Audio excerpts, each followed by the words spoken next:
अस्सलामुअलैकुम dear first year English class के students. मुझे पता है आपका वक्त बहुत कीमती है, लेकिन आपने जितना भी साल भर में पढ़ा है बहुत ज़्यादा मेहनत की होगी आपने। तो अगर वो मेहनत को आप अच्छे तरीके से उसका समर लेना चाहते हैं तो पेपर को अच्छे तरीके से कैसे हल करना है ये वीडियो आप लाजमी देखें। तो स्टूडेंट्स, दिए हुए वक्त में पेपर को अच्छे तरीके से ख़त्म करने के लिए आप मेरे मंदरजा ज़ैल उसूलों पर अमल करें, चूँकि presentation of anything matters a lot. क्योंकि आप पेशकश कैसे करते हैं ये चीज़ बहुत मैटर करती है कि आपके अच्छे नंबर आएँ। It's all about time management. वक्त को कैसे आपने तरतीब देना है, कैसे। रिस्ट वॉच घड़ी आप लाजमी पास रखें, दूसरों से टाइम पूछने में वक्त ज़ाया ना करें। दुआ लाजमी आप पढ़ें, औज़ु बिल्लाहि मिनश शैतानिर रजीम बिस्मिल्लाहिर रहमानिर रहीम। सूरह फातिहा पढ़ लें, दुरूद शरीफ पढ़ें। ये दुआ पेपर शुरू होने से पहले कर लें। रोल नंबर लाजमी लिखें। ये बड़े बड़े स्टूडेंट की भी मैंने ये रूटीन देखी है कि रोल नंबर आखिर में लिखते हैं।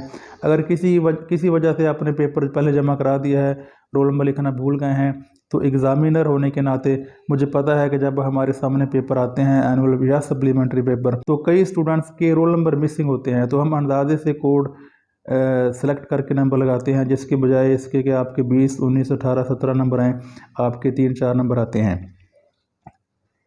ऑब्जेक्टिव पेपर आपको मिला है, फर्स्ट राउंड लगाते जाएं।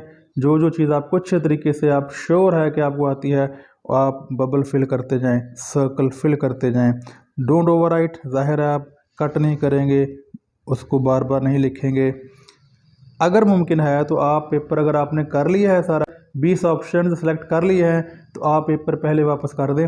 कुछ सुपरिटेंडेंट या कुछ जगहों पर सुपरिटेंडेंट साहब इजाज़त देते हैं कि वो पेपर पहले ले लेते हैं। इससे ये फ़ायदा होगा कि आपको 5 से 10 मिनट एक्स्ट्रा भी मिल सकते हैं।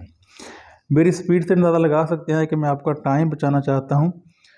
सब्जेक्टिव पेपर रोल नंबर, जब आपको सब्जेक्टिव पेपर मिला है तो जाहिर है आप रोल नंबर वहाँ भी आप पहले लिखें, मिस ना करें। Q2 इसके 6 सवाल आप पहले हल करेंगे, फिर नेक्स्ट नंबर पे आप Q3 के 5 हल करेंगे प्लेज वाले, Q4 पोएम्स वाले भी आप 4 करेंगे। No extra question students, extra question लिखने में टाइम ज़ाया मत करें। आप वही सवालात को सेलेक्ट करें जो आपको बहुत अच्छे तरीके से आते हैं पहले मरहले में। अगर टाइम बचे तो फिर आप आखिर में एक्स्ट्रा सवालात पर जा सकते हैं।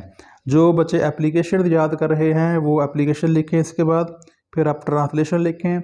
ट्रांसलेशन लिखते हुए ख़ास तौर पर आप 1-2 लाइन्स छोड़ें, बल्कि तमाम सवालात के जवाबात लिखते हुए आप 1-2 लाइन, जब जवाब ख़त्म हुआ किसी सवाल का तो नेक्स्ट सवाल लिखना है आपने।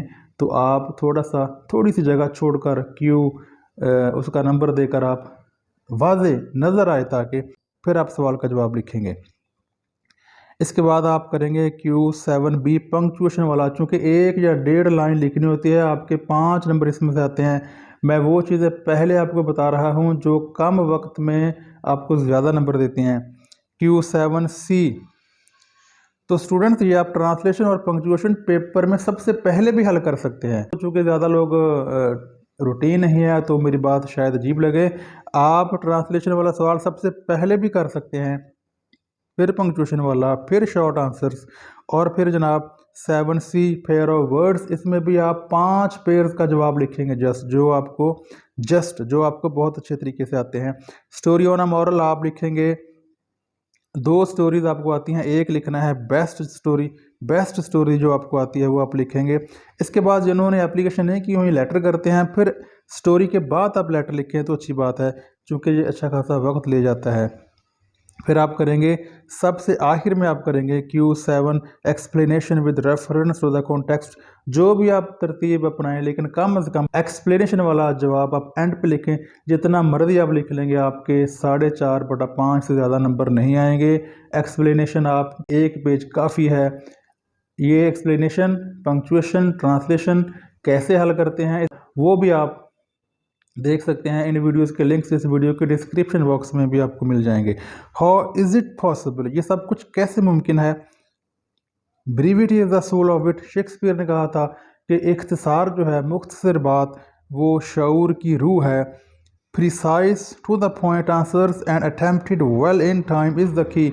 इसमें शॉर्ट टू द पॉइंट और पूरे वक्त में दिए हुए जवाबात ही आपको ज़ाहिर नंबर दिलाएंगे। जब आप 100 नंबर का पूरा पेपर कागज़ पर उतार देंगे और आपने कोई चीज़ मिस नहीं की तो फिर आपके नंबर आएंगे। अगर फिर भी टाइम बच गया है तो फिर आप एक्स्ट्रा सवालों के जवाबात भी क्यू नंबर 2 जुज़ नंबर 5 फ़र्ज़ करें, इस तरह लिखकर आप जवाब दे सकते हैं।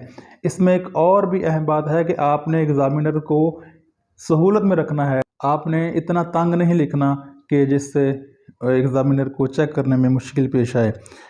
तो आप जो भी तरतीब अपनाएं, बॉटम लाइन यही है, it all depends on you how you utilize this given time.